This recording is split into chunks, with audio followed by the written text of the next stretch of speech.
Friends, welcome to Hema's travel diaries.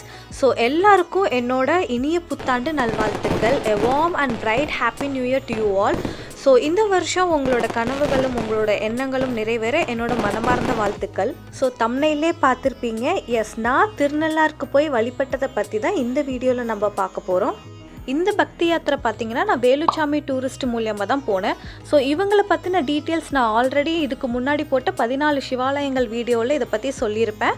So அந்த video பார்க்கலன்னா கண்டிப்பாக போய் பாருங்கள். அண்ட் இவங்களோட டீட்டெயிலை இந்த வீடியோவோட டிஸ்கிரிப்ஷன்லேயும் கீழே நான் மென்ஷன் பண்ணிடுறேன். நவகிரக கோயில்லையே ரொம்பவும் பிரசித்தி பெற்ற கோயில் பார்த்திங்கன்னா திருநள்ளாறில் இருக்கிற சனி பகவான் கோயில் தான். இந்த கோயிலை வழிபாடு பண்ண வேலுச்சாமி டூரிஸ்ட் ஒவ்வொரு வாரமும் வெள்ளிக்கிழமை நைட்டு வந்து ட்ராவலை ஸ்டார்ட் பண்ணுறாங்க. ஸோ இந்த ஒன் டே ட்ரிப்பில் பார்த்திங்கன்னா திருநள்ளாரோட சேர்த்து மற்ற நவகிரக கோயில்களோட தரிசனமும் போய் பார்க்குறதுக்கு இவங்க வந்து கூட்டிகிட்டு போகிறாங்க. அண்ட் இந்த ஒன் டே ட்ரிப்பை இவங்க வெறும் 700க்கு ஆஃபர் பண்ணுறாங்க. ஸோ நானும் பார்த்தீங்கன்னா 2023 வருஷத்தோட கடைசி வெள்ளிக்கிழமையில தான் இந்த ட்ராவலை வந்து நான் ஸ்டார்ட் பண்ணேன். அது மட்டும் இல்லாமல் இந்த சனி பார்த்தீங்கன்னா சனி பெயர்ச்சிக்கு அடுத்து வர சனி அப்படிங்கிறதுனால ரொம்பவே வந்து பிரசித்தி பெற்ற நாளாக இருந்தது. ஸோ எங்கள் வீட்லேயும் பார்த்தீங்கன்னா சனி பெயர்ச்சி வந்ததுக்கப்புறத்துலேருந்து எங்கள் அம்மா வந்து ஈஸ்வரன் கோயிலுக்கு போய் சனி பகவானுக்கு வந்து எள்ளு விளக்கு போடுன்னே சொல்லிட்டு இருந்தாங்க. பட் கொஞ்சம் வேலையாக இருந்ததுனால என்னால் பண்ண முடியாமல் இருந்தது. ஆனால் இது எதிர்பாராத விதமாக இந்த ட்ரிப்பு வந்து எனக்கு அமைஞ்சது. சனி பகவான் கோயிலுக்கே போய் எள்ளு விளக்கு போடக்கூடிய ஒரு குடுப்பனை வந்து எனக்கு கிடைச்சது. ரொம்பவே சந்தோஷமாக இருந்தது. அதாவது வருஷ கடைசியில் வந்து இந்த திருநள்ளாருக்கு போனது வந்து ரொம்பவே மனசுக்கு திருப்தியாக இருந்தது. இந்த 2023 வருஷத்தோட கடைசி ட்ரிப்பும் பார்த்திங்கன்னா எனக்கு இதுதான். ஸோ இந்த திருநள்ளாறு கோயிலுக்கு வந்து வேலுச்சாமி டூரிஸ்ட் நம்மளை எப்படி கூட்டிகிட்டு போகிறாங்க அண்ட் சனி பகவான் கோயிலை வந்து எப்படி வழிபடணும் அப்படிங்கிறத பார்த்தீங்கன்னா வேலுச்சாமி ஐயாவே எக்ஸ்பிளைன் பண்ணியிருப்பாரு. ஸோ நீங்களும் அதை பாருங்கள். ஹலோ, வேலுச்சாமி டூரிஸ்ட் பேசுறேங்கண்ணே. திருநள்ளாறு போதுக்கண்ணே. உங்கள் மூக்குத்தி, தோடு, வாட்சி, கால் செயினு, பழுத்த செயினு எல்லாம் டைட் பண்ணிக்கணும். பண்ணிக்கிட்டாதான் உங்க பொருள் அப்படியே இருக்கும். இல்லைன்னு வச்சுக்கா அப்புறம் பச்சை ஆட லூச்சாயோ ஐயோ தெருவணி காணும் நட்டு காணும் சொல்லாதீங்க. நான் உண்மை அனுபவம் சொல்றேன். நீங்க டைட் பண்ணிக்கிச்சானு சரி கண்ணே. இப்ப நான் சொல்லி கேட்கணும். நேரா திருநள்ளாறு போகும்போது நீங்க நடுமத்துல என் பையன் முருகன் பையன் டிரைவர் என் பையன் வண்டி நிறுத்துவோம். நீங்க போய் பொண்ணுக்கு பொருளுக்கு போங்க, டீ குடிங்க. குடிச்சிட்டு அங்கிருந்து வண்டி எடுத்துவோம். நேரா திருநள்ளாறு போவோம். திருநள்ளாறு போய் பெட்ரோல் பக்கம் முன்னே அந்த பக்கம் நிறுத்துவோம். நின்று உடனே நீங்க என்ன கண்ணு பண்ணுனாக்கா நேரா ஒரு ட்ரெஸ் எடுத்துங்க. பெண்கள் ட்ரெஸ், ஆண்கள் ட்ரெஸ் எடுத்துக்கிட்டு கீழே இறங்கணும். கீழே இறங்குந்த இந்த ஆத்தா வரும். ஆத்தா வந்தத நீங்க என்ன பண்ணுங்க, 10 ரூபா மீன் 20 ரூபா கொடுங்க. கொடுத்தீங்களா நேரா நலத்தீர்த்த சக்கரவர்த்தி தெப்ப கட்டுற போய் வண்டி நிற்கும். எது ஆத்தா போய் இறங்கணும். இறங்குந்த நேரா இந்த பக்கம் பெண்களுக்கு பாத்ரூமு, ஆண்களுக்கு பாத்ரூமு. ஸோ 29 நைட், அதாவது வெள்ளிக்கிழமை நைட்டு பார்த்திங்கன்னா ஒரு 9 மணிக்கு வந்து பஸ்ஸுக்கு பூஜை போட்டு கிளம்பிட்டோம். ஸோ எல்லாருமே பார்த்திங்கன்னா வந்து இவங்க ஆஃபீஸ் முன்னாடி தான் கேதர் ஆனாங்க. இவங்க ஆஃபீஸ் எங்கே இருக்குன்னு ஆல்ரெடி நான் வந்து 14 சிவாலயங்கள் வீடியோலேயே சொல்லியிருக்கேன். அண்ட் இந்த வீடியோலையும் நான் சொல்கிறேன். இவங்களோட ஆஃபீஸ் வந்து தாதகப்பட்டி கேட் காளியம்மன் கோயிலுக்கு ஆப்போசிட்டில் தான் இருக்குது. ஸோ இந்த மாதிரி ட்ரிப்பு எல்லாமே பார்த்திங்கன்னா எல்லாருமே இவங்க ஆஃபீஸ்க்கு முன்னாடி வந்து கேதர் ஆகி தான் அங்கேருந்து தான் வந்து பஸ்ஸு கிளம்பும். ஸோ ஐயா சொன்ன மாதிரியே பார்த்தீங்கன்னா பஸ்ஸு வந்து ஒரு இடத்துல பிரேக் கொடுத்தாங்க. அங்கே வந்து நல்ல காஃபி ஸ்நாக்ஸ்லாம் சாப்பிட்டுட்டு கொஞ்சம் பிரேக் எடுத்துகிட்டு திரும்பவும் வந்து நாங்கள் வண்டி ஏறி கிளம்பிட்டோம். பூஜையெல்லாம் போட்டு கிளம்புறதுக்கு ஒரு 10-10:30 ஆகிடுச்சு. அதே மாதிரி பார்த்திங்கன்னா திருநள்ளாருக்கு காலையில் ஒரு 4 மணி பக்கம் வந்து நாங்கள் ரீச் ஆனோம். ஸோ போகிற வழியிலே பார்த்திங்கன்னா நிறையா அங்கே ஸ்டே பண்ணுறதுக்கான பிளேசஸ்லாம் பார்த்தேன். ஸோ நீங்கள் தனியாக வந்தால் கூட நைட்டு நாள் நைட்டே வந்தால் கூட உங்களுக்கு அங்கே ஸ்டே பண்ணுற பிளேசஸ்லாம் நிறையாவே இருக்குது. ஸோ உள்ளே வந்ததுக்கப்புறம் பார்த்திங்கன்னா அவர் சொன்ன மாதிரி காரைக்கால் ரோடு அப்படிங்கிற இந்த பிளேஸில் வந்து டூரிஸ்ட் பஸ்ஸை வந்து ஸ்டாப் பண்ணிட்டாங்க. ஸோ இங்கே தான் பார்த்திங்கன்னா எல்லா டூரிஸ்ட் வெஹிக்கிளுமே வந்து இங்கே தான் வந்து பார்க் பண்ணியிருந்தாங்க. ஸோ இங்கே இறங்கினதுக்கு அப்புறம் ஒரு ஷேர் ஆட்டோ, நிறையவே ஷேர் ஆட்டோ அங்கே நமக்கு வந்து கிடைக்கிது. பர் ஹெட் 20 rupees சார்ஜ் பண்ணுறாங்க. ஸோ ஷேர் ஆட்டோ ஏறி நேராக வந்து திருநள்ளாறு கோயிலோட என்ட்ரன்ஸ்க்கு நாங்கள் போயிட்டோம். ஓகே, திருநள்ளாறு கோயிலை பார்க்குறதுக்கு முன்னாடி இந்த கோயிலை வழிபடுறதுக்கு ஒரு வழிபாடு முறை இருக்குது. அது என்ன அப்படிங்கிறத பார்த்தீங்கன்னா வேலுச்சாமி ஐயாவே எக்ஸ்பிளைன் பண்ணியிருப்பாரு. ஸோ அதை கேட்டுட்டு அதுக்கப்புறம் வீடியோவை தொடர்ந்து பார்க்கலாம். நலத்தீர்த்தத்தில் வந்து எண்ணெய், சீவக்காய், சோப்பு, கீப்பு எல்லாம் வாங்கி நல்லா தேய்ச்சிக்கிட்டு கீழே இறங்கும்போது தெப்பக்குளம் பார்த்து இறங்கணும். எல்லாம் பாசம் இருக்கும்.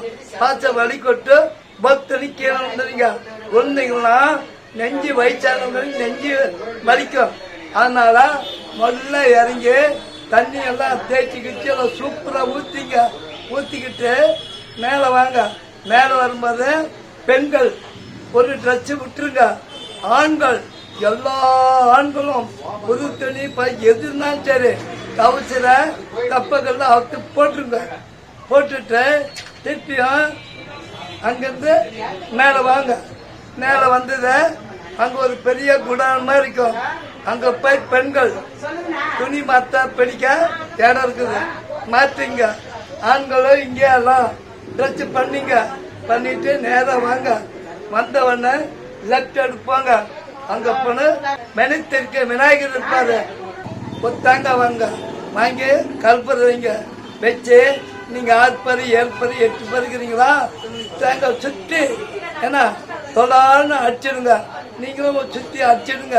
அடிச்சிட்டு அங்கிருந்து நேராக வாங்க. லெஃப்ட் சைடு நேராக போங்க. போனீங்கன்னா ஒரு கீ வச்சிருக்கோம், அங்க இருக்காதீங்க. நீ நேராக போங்க. ஒரு ஆர்ச் வரும். அந்த ஆர்ச்சில் உள்ள போதுங்க. போனீங்கன்னா சனி பகவானுக்கு, சிவனுக்கு தேங்காய், பழம் எல்லாம் வாங்கி நேராக உள்ள போங்க. உள்ள போனது அங்க ஒரு அந்த சிவனுக்கு சின்னலாருக்கு ₹1 பண்ணீங்களா, அது மாதிரி நினைச்சு சீட்டு வாங்கிட்டு மனமண்ணு உள்ள போங்க. உள்ள போனது அங்க நம்ம ஃபர்ஸ்ட் சிவனை கும்பிட்டுருங்க. 2வது சனி பகவானை கும்பிடுங்க. கும்பிடும்போது சந்திரனை கும்பிட்டு ரைட் சைடு ரங்கநாயகி இருக்கும், கும்பிட்டுருங்க. அந்த சனி பகவான் நேராக கும்பிடக்கூடாது, கொஞ்சம் கிராச்சா கும்பிட்டுங்க.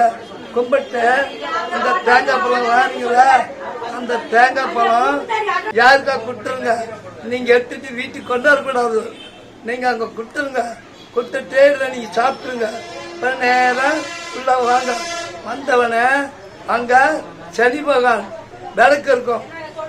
ஒரு விளக்கு ஒன்று வாங்க. வண்டியில் அத்தனை பேருக்கும் ஒரே ஒரு விளக்கு வாங்க. ஒவ்வொருவருக்கும் ஒவ்வொரு தலைக்கு ஒரு விளக்கு வாங்கி அந்த சனி பகவானுக்கு போடுங்க. நம்ம வீட்டுக்கு போறோம், இருட்டா இருக்குது, அப்ப என்ன பண்ணும், லைட் பண்ணும்ல. அது மாதிரி நம்ம வீடு சொலிப்பா நல்லா இருக்கணும்னா எல்லாரும் ஒரு விளக்கு போடுங்க. விளக்கு போட்டுனீங்கன்னா இதெல்லாம் செழிப்பா இருக்கும். அப்புறம் கும்பிட்டு வெளிவாங்க. ஸோ ஐயா சொன்ன மாதிரியே பார்த்தீங்கன்னா குளத்துக்கு கொஞ்சம் தூரத்துக்கு முன்னாடியே வந்து ஆட்டோ வந்து நிறுத்திடுறாங்க. ஸோ இங்கேருந்து பார்த்தீங்கன்னா உங்களுக்கு நிறையா வந்து ஷாப்பெல்லாம் இருக்குது. அங்கே வந்து உங்களுக்கு நல்லெண்ணெய், சீயக்காய், அதுக்கப்புறம் ஒரு துண்டு அந்த மாதிரியெல்லாம் வந்து விற்கிறாங்க. நிறையாவே கடைகள் இருக்குது. ஸோ இது பார்த்தீங்கன்னா அது ஒரு பையாவே வந்து ₹20 சார்ஜ் பண்ணி விற்கிறாங்க. இந்த மாதிரி நிறைய கடைகள் இருக்குது. ஸோ இது வந்து ஒரு ஐதீகம். குளத்தில் வந்து நல்லெண்ணெய் தேய்ச்சி குளித்து சீயக்காய் போட்டுட்டு அதுக்கப்புறம் அந்த துண்டை வந்து தண்ணியில் விட்டுட்டு வரணும் அப்படிங்கிற ஒரு ஐதீகம். ஸோ அந்த ஐதீகத்துக்கு இங்கே இருக்கிற கடைகளில் நிறையவே விற்கிறாங்க. எண்ணெய் சீக்கா வச்சு குளிக்கணும். கருப்பு சுண்டை எடுத்து தலையை துடைச்சிக்கிட்டு தலையை சுற்றி தண்ணியில் விடணும். காயின் ₹1 வச்சு விடணும்.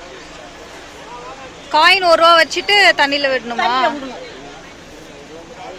சரி. எவ்வளோ இது? ₹20. சரி.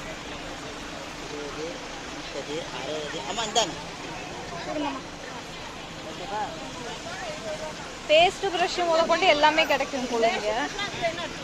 இல்ல அதெல்லாம் இருக்கு. ஆனால் எல்லாமே செட்டாக விற்கிறீங்க. ஆமாம், செட்டாலாம் கொடுப்பாங்க. தேங்காய் விநாயகருக்கு தேங்காய் தேங்காய். ஸோ ஆல்மோஸ்ட் பார்த்தீங்கன்னா போகிற வழியிலே வந்து கோயிலுக்கு என்னென்ன தேவையோ எல்லா ஐட்டமுமே வந்து விற்கிறாங்க. தேங்காய் முதற்கொண்டு பார்த்தீங்கன்னா ஸ்டார்டிங்லேருந்தே விற்க ஆரம்பிச்சிருவாங்க. ஸோ நீங்கள் ஃபஸ்ட்டு என்ன பண்ணலாம் அப்படின்னா, ஃபஸ்ட்டு அந்த கோயிலில் போய் குளிக்கிறதுக்கு தேவையான ஐட்டம்லாம் வாங்கிக்கிட்டு அதுக்கப்புறம் குளிச்சுட்டு அதுக்கப்புறமும் பார்த்தீங்கன்னா உங்களுக்கு நிறைய கடைகள்லாம் இருக்குது தேங்காய் பூ பழம்லாம் வாங்குறதுக்கு. ஸோ அந்த மாதிரி வாங்கிக்கலாம். குளித்ததுக்கு அப்புறம் பார்த்தீங்கன்னா கலித்தீர்த்த விநாயகர் கோயிலில் வந்து தேங்காயில் சூடம் ஏற்றி உடைக்கணும் அப்படிங்கிறதும் பார்த்தீங்கன்னா ஒரு வழிபாடு முறை. ஸோ ஃபஸ்ட்டு நம்ம வந்து குளத்துக்கு போவோம், அதுக்கப்புறம் பார்க்குறோம். அண்ட் போகிற வழியில் பார்த்தீங்கன்னா உங்களுக்கு இன்னும் வந்து tiffin shop, tea coffee shop எல்லாமே வந்து உங்களுக்கு இங்கே இருந்தது. அண்ட் அதோட நீங்கள் எக்ஸ்ட்ரா லக்கேஜெல்லாம் கொண்டு வந்தீங்கன்னா அதை வச்சுக்கிறதுக்கு கிளாக் ரூம்ஸ் மாதிரியான இடமும் வந்து உங்களுக்கு இங்கே இருந்தது. ஸோ நைட்லேருந்தே பார்த்தீங்கன்னா ஃபுல்லாக லைட்லாம் விடிய விடிய வந்து போட்டுட்டு கூட்டம்லாம் ஓரளவுக்கு வந்துட்டு போக ஆரம்பிச்சிருச்சு. அண்ட் இது வந்து யூஸ்வலி திருநள்ளாறு கோயிலில் சனிக்கிழமை போய் தரிசனம் அப்படிங்கிறதுனாலே வந்து கூட்டம் நமக்கு வந்து ரொம்பவே அதிகமாக இருக்கும். அதுவும் இது 2023 கடைசி சனி அப்படிங்கிறதுனால கூட்டம் ரொம்பவே ஜாஸ்தியாக இருந்தது. ஸோ வாங்க வேண்டிய திங்ஸ் எல்லாம் வாங்கிட்டு கொஞ்சம் தூரம் நடந்து வந்து நேராக இந்த நல்ல தீர்த்தம் குளத்துக்கு வந்து நம்ம ரீச் ஆகிட்டோம். ஸோ இங்கே பார்த்தீங்கன்னா உங்களுக்கு லேடிஸ்க்கு தனியாக பாத்ரூம், ஜென்ஸ்க்கு தனியாக பாத்ரூம்னு தனியாக இருக்குது. அண்ட் அது மட்டும் இல்லாமல் ட்ரெஸ்ஸிங் ரூமும் தனியாக இருக்குது. பட் மெயின்டெனன்ஸ் பார்த்திங்கன்னா ரொம்பவே சுமாராக தான் இருக்குது. மெயின்டெனன்ஸ் வந்து கொஞ்சம் சரியில்லை தான். அண்ட் இந்த குளத்தை பார்த்திங்கன்னா என்னால் ஃபுல்லாக கம்ப்ளீட்டாக வீடியோ எடுக்க முடியல. ஏன்னா நான் போன டைமில் நிறைய பேர் குளிச்சிட்டு இருந்தாங்க அப்படிங்கிறதுனாலே பார்த்திங்கன்னா அதிகமாக என்னால் வீடியோ எடுக்க முடியல. ஸோ குளத்துக்கு வந்ததும் பார்த்தீங்கன்னா வாங்கின நல்லெண்ணெயை தலையில் வச்சுட்டு ஷியக்கா தேய்ச்சி குளிச்சுட்டு அந்த பழைய ட்ரெஸ்ஸை விடணுங்கிறது வந்து ஐதீகம். ஸோ அதுக்காக தனியாக ஒரு இடம் வச்சுருந்தாங்க, ஆக்சுவலி ஒரு கம்பி மாதிரி போட்டு வச்சுருந்தாங்க. அங்கே போட்டுட்டு கிளம்பிட்டோம்.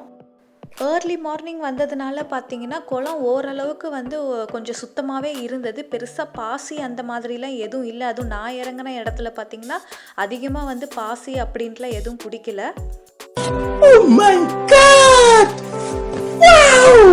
இந்த வாவ் எதுக்குன்னு பார்த்தீங்கன்னா நம்ம மக்களுக்கு தான்.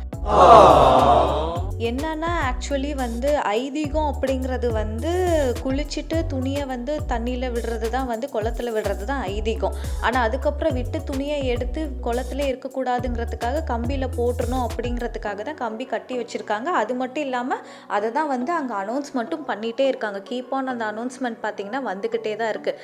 ஆனாலும் நம்ம மக்கள் யார், நான் வந்து குப்பையை இங்கே தான் போடுவேன், துணியை இங்கே தான் போடுவேன் அப்படின்னு சொல்லிட்டு தான் பண்ணிகிட்டு இருந்தாங்க.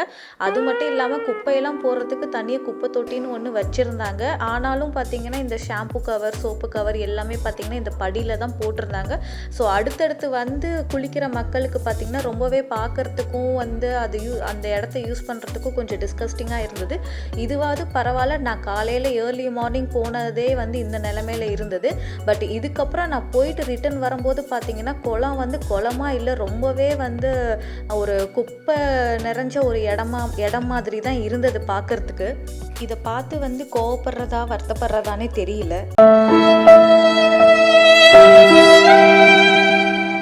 என்னன்னா ஒரு தனி மனிதனோட பாவத்தை கழிக்கிறதுக்காக தான் வந்து இந்த குளத்துல குளிக்கிறோம், அந்த பழைய ட்ரெஸ்ஸை விடுறோம் அப்படிங்கிறது தான் பார்த்தீங்கன்னா ஐதீகம். அதுதான் வழிபாடுற முறை. இதை தான் பார்த்தீங்கன்னா அந்த காலத்துல இருந்தே ஃபாலோ பண்ணிட்டு வராங்க. ஆனால் இப்போ இந்த காலத்தில் அதுவும் கொரோனா மாதிரியான ஒரு நோய் வந்து பரவிட்டு இருக்கிற இந்த காலகட்டத்தில் ஓரளவுக்கு கொஞ்சம் பார்த்து நம்ம நடந்துக்கலாம். ஸோ அதனால தான் பார்த்தீங்கன்னா கவர்மெண்ட் வந்து ஓரளவுக்கு ஃபெசிலிட்டி வந்து பண்ணி வச்சுருக்காங்க. அண்ட் நம்மளோட அந்த பழைய துணிலாம் எடுத்து தனியாக கம்பியில் போடணும் அப்படிங்கிறதுக்காக தான் ஓரளவுக்கு பெஸ்ட்டாக இல்லைன்னாலும் கொஞ்சம் ஓரளவுக்கு அந்த ஃபெசிலிட்டி பண்ணி கொடுத்துருக்காங்க. அதை கொஞ்சமாவது நம்ம யூட்டிலைஸும் பண்ணிக்கலாம். நோய் இருக்கிறவங்க இல்லாதவங்க எல்லாருமே இந்த குளத்துல குளிக்கும் போது கண்டிப்பாக நோய் பரவறதுக்கான வாய்ப்பு வந்து நிறையவே இருக்குது. அது கொரோனா தான் அப்படின்ட்டு இல்லை, என்ன மாதிரியான ஒரு நோய் வேணாலும் வரலாம், ஒரு அலர்ஜி வரலாம், எது வேணாலும் வரலாம்.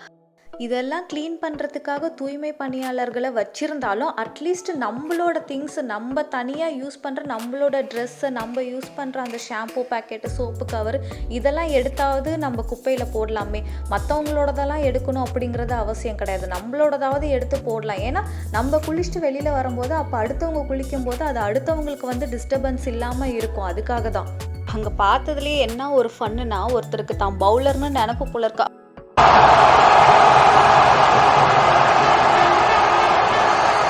அப்படியே துணியை தூக்கி விசிறி அடிக்கிறாரு. அதை வந்து அந்த கம்பியை தாண்டி போய் விழணுமா, அப்போ தான் அந்த பாவங்கள்லாம் குறையும் அப்படின்னு சொல்லிட்டு நினப்பு போல இருக்கு. என்ன ஆப்போசிட்டில் பேட்டு தான் இல்லை, இருந்ததுன்னா திருப்பி அவர் மூஞ்சிலே திருப்பி அடிச்சிருக்கோம். இது எப்படி இருக்குன்னா, பாவத்தை கழிக்கிறோங்கிற பேரில் தான் வந்து குளத்துல குளிக்கிறோம். பட் குளத்துல குளித்து குளத்தை வந்து தூய்மையான குளத்தை வந்து அசுத்தமாக்கி மேலும் பாவத்தை சேர்த்துக்கிற மாதிரி தான் இருக்குது. ஓகே, நம்ம எல்லா இடத்துலையும் பர்ஃபெக்டாக இருக்க முடியாது தான், ஓகே, அது எனக்கு புரியுது. பட் இருந்தாலும் நம்மளை நல்லபடியாக வை கடவுளே அப்படின்னு வேண்டுற அந்த கோயிலையாவது நல்லபடியாக வச்சுக்கலாம் இல்லையா? நம்ம இப்படிலாம் பண்ணி மாஸ்க் காட்டினா திரும்ப இயற்கை நமக்கே மாஸ்க் காட்டிடும். ஏன்னா நம்ம என்ன கொடுக்குறோமோ அதுக்கு தான் வந்து நமக்கு பதில் கிடைக்கிது. அப்படி தான் வந்து இப்போ நம்ம அனுபவிச்சுட்ருக்கோம்னு நினைக்கிறேன். சரி, ஓகே, நானும் ரொம்ப புலம்பிட்டு தான் இருக்கேன். இந்த கோயில்கள்லாம் பற்றி சொல்ல ஆரம்பித்தா காசி, ராமேஸ்வரம், கடல்னு இது பாட்டுக்கு போயிட்டே தான் இருக்கும், ஒரு முடிவே இல்லாமல். சரி, நம்ம வீடியோவுக்கு வருவோம். அது மட்டும் இல்லாமல் பார்த்தீங்கன்னா போட்ட வீடியோவே லூப்பில் போட்டு வேறு வீடியோ இல்லாமல் அதே தான் போட்டுக்கிட்டு இருக்கேன். ஸோ குளத்துல குளித்து முடித்ததும் பார்த்தீங்கன்னா பக்கத்துலேயே வந்து ஸ்ரீ நலன்களி தீர்த்த விநாயகர் சன்னதியும் ஸ்ரீ பைரவர் சன்னதியும் இருக்குது. அதையும் வந்து நம்ம முறையாக கும்பிட்டுட்டு தான் போகணும். ஸோ ரொம்பவே கூட்டம் அதிகமாக இருந்ததுனால க்யூ ரொம்ப நீளமாக போனதுனால பார்த்தீங்கன்னா வெளியே நின்று வந்து நாங்கள் சாமி கும்பிட்டுட்டோம்.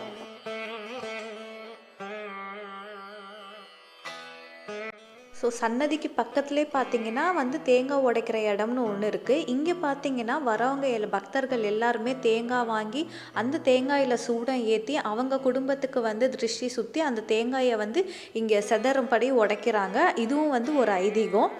ஓகே, குளத்துல குளிச்சாச்சு, விநாயகரையும் பைரவரையும் வந்து தரிசனம் பண்ணியாச்சு, தேங்காவையும் உடைச்சிட்டோம். ஸோ அடுத்தது வந்து நாங்கள் நேராக வந்து தர்பராண்டேஸ்வரர் கோயிலுக்கு தான் நாங்கள் போயிட்டுருக்கோம். அதாவது சனி பகவான் கோயிலுக்கு தான் நம்ம போயிட்டுருக்கோம். ஸோ இங்கேயும் பார்த்தீங்கன்னா போகிற வழியிலே வந்து உங்களுக்கு நிறைய கடைங்க இருக்குது. அதாவது வந்து அர்ச்சனை பண்ணுறதுக்கு, எள்ளு விளக்கு போடுறதுக்கு, இது எல்லாத்துக்குமே வந்து போகிற வழியில் உங்களுக்கு நிறைய கடைங்க இருக்குது.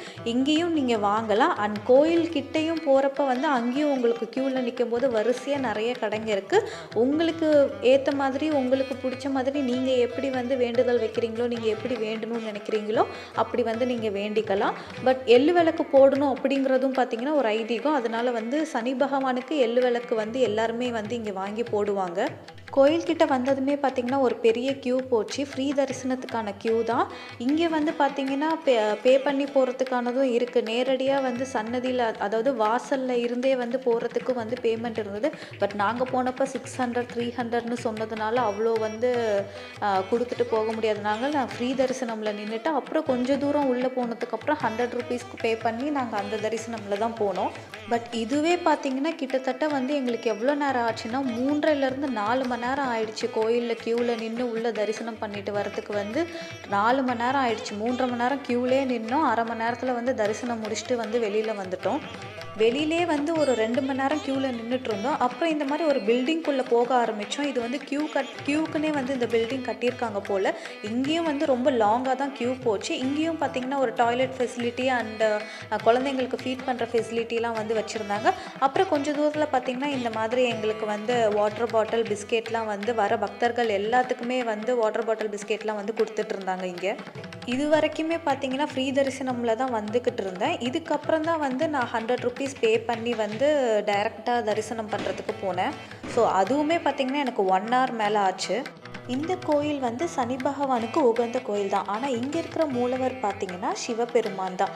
அவர் இங்கே தர்பராண்டேஸ்வரர்ங்கிற பேரில் தான் வீட்டு இருக்கிறாரு. அதே மாதிரி இங்கே இருக்கிற தாயார் வந்து பிராணாம்பிகைங்கிற பேரில் வீட்டு இருக்கிறாங்க. பொதுவாக இந்த கோயிலில் பார்த்தீங்கன்னா ஃபஸ்ட்டு வந்து சனி பகவானை தரிசனம் பண்ணிவிட்டு அதுக்கப்புறம் சிவபெருமானையும் அம்பாலையும் தரிசனம் பண்ணிட்டு போகணும். பட் இங்கே இருக்கிற க்யூ பார்த்திங்கன்னா நேராக வந்து சிவபெருமானுக்கு தான் போச்சு. அதுக்கப்புறம் தான் சனி பகவானுக்கும் வந்து அம்பாளுக்கும் வந்து போச்சு. பட் இருந்தாலும் சனி பகவானை தரிசனம் பண்ணதுக்கப்புறம் சிவனை தரிசனம் பண்ணிட்டு போகணும் அப்படிங்கிறதும் பார்த்திங்கன்னா ஒரு வழிபாடு முறையாக தான் இங்கே வந்து சொல்லப்படுறாங்க. பக்தர்களாலும் அப்படி தான் வந்து நம்பப்படுது.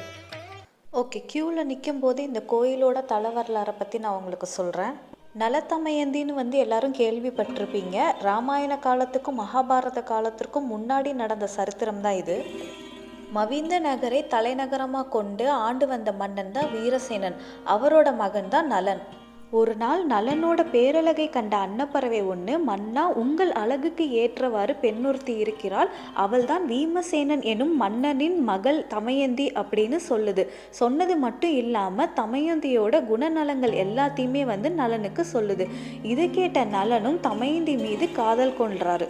காதல் கொண்டது மட்டும் இல்லாமல் தன் காதலை வந்து வெளிப்படுத்துமாறு அன்னப்பறவையை வந்து தூதும் அனுப்புறாரு. அதன்படி அன்னப்பறவையும் தமயந்தி கிட்ட போய் நலனோட ஆட்சி திறன், அறிவு மற்றும் நற்புகழ் எல்லாமே சொல்லுச்சு.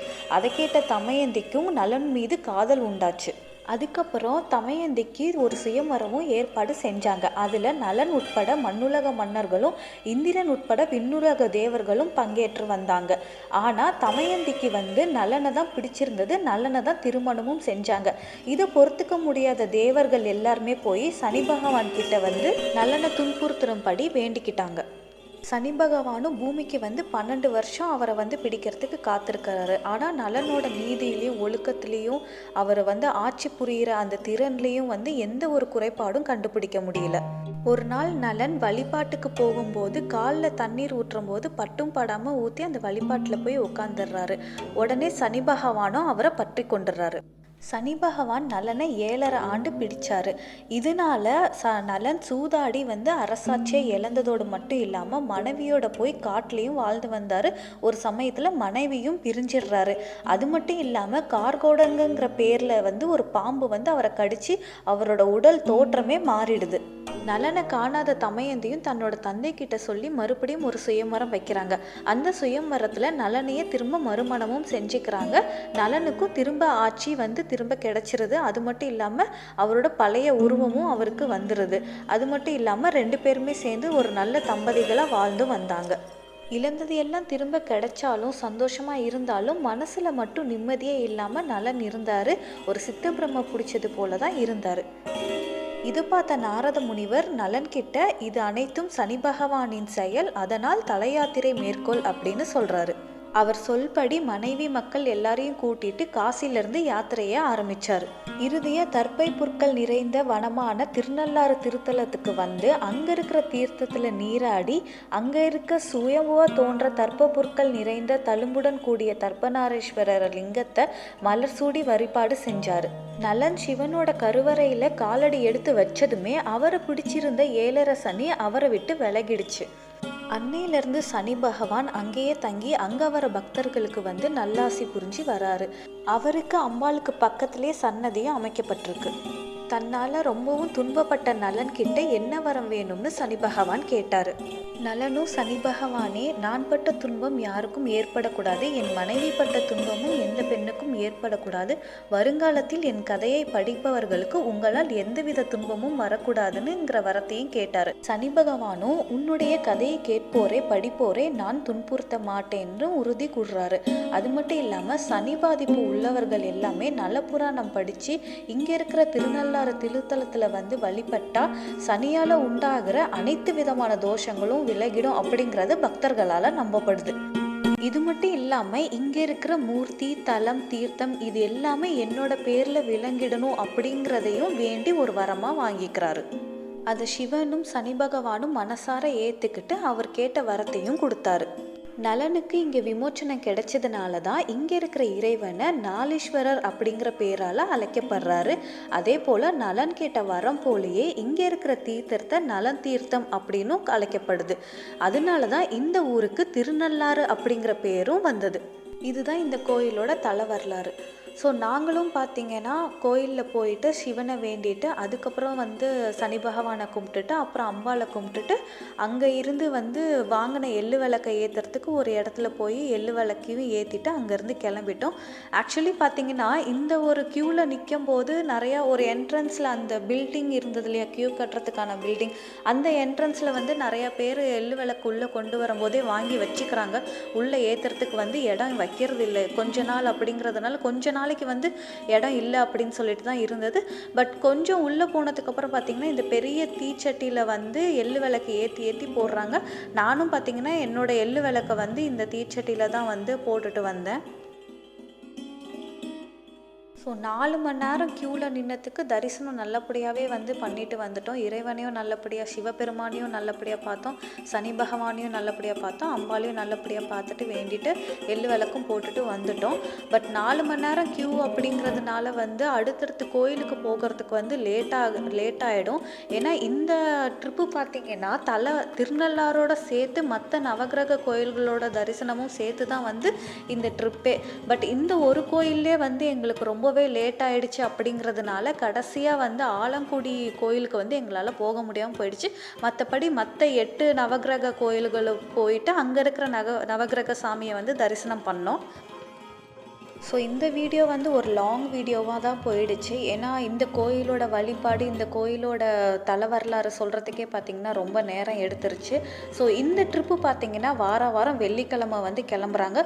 உங்களுக்கும் போகணும் அப்படிங்கிற ஆசை இருந்ததுன்னா கண்டிப்பாக வேலுச்சாமி டூரிஸ்ட்டை காண்டாக்ட் பண்ணுங்கள். வெறும் 700 உங்களை வந்து இந்த ட்ரிப்புக்கு வந்து கூட்டிகிட்டு போகிறாங்க. ஸோ மற்ற டீட்டெயில்ஸ் எல்லாமே பார்த்திங்கன்னா நான் டிஸ்கிரிப்ஷனில் மென்ஷன் பண்ணிடுறேன். இவங்களோட காண்டாக்ட் அண்ட் அட்ரஸ் டீட்டெயில் எல்லாமே நான் கீழே மென்ஷன் பண்ணிடுறேன். கண்டிப்பாக உங்களுக்கு போகணும் எண்ணம் இருந்ததுன்னா கண்டிப்பாக இதை யூஸ் பண்ணிக்கோங்க. ஸோ இது மட்டும் இல்லாமல் ஆல் ஓவர் இந்தியாவில் வந்து நிறையவே வந்து ட்ரிப்பு கூட்டிகிட்டு போகிறாங்க. பக்தி யாத்திரை மட்டும் இல்லாமல் சுற்றுலாத்தல இடத்துக்கும் வந்து நிறையவே கூட்டிகிட்டு போகிறாங்க. ஸோ இவங்க அடுத்தடுத்து எங்கெங்கே எப்படி ட்ரிப்பு போகிறாங்க அப்படிங்கிறத தெரிஞ்சுக்க கண்டிப்பாக அவங்கள காண்டாக்ட் பண்ணுங்கள். உங்களுக்கு வாட்ஸ்அப்பில் வந்து அவங்க நோட்டீஸ் கொடுப்பாங்க, வந்து ஃப்யூச்சர் டேட்ஸை வந்து நோட்டீஸ் கொடுப்பாங்க. ஸோ உங்களுக்கு விருப்பம் இருந்தால் நீங்களும் அவங்கள காண்டாக்ட் பண்ணி போயிட்டு வரலாம். நான் தர்மம் உண்மைதான். ஒருத்தரை ஏமாத்தி பொழைக்க வேண்டிய அவசியமே கிடையாது. கஷ்டப்படுறேன், பொழைக்கிறேன். நான் தாந்த மண்ணும் நல்லா வச்சுக்கணும். தாத்தாவா பரவாயில்லப்பா, நல்லவர் செய்கிறாரு, நான் நல்லா நடத்தணும். இப்போ பொங்கலுக்கு ஒன்று போதுக்கணும், சொர்க்கம் பண்ணுக்கணும். நான் திருநள்ளாறு வாரம் போதுக்கணும். இன்னொன்று வந்து அயோத்தி, அது ஒரு டூர் ஒன்று போதுக்கணும். அயோத்தி ஒரு டூர் போகணும். அப்புறம் பத்திரி கேதார் கெங்கத்தரி ஒரு டூர் போகணும். அப்புறம் கர்நாடகா, அது 5 நாள் தலக்காவரி, செரிங்கேரி,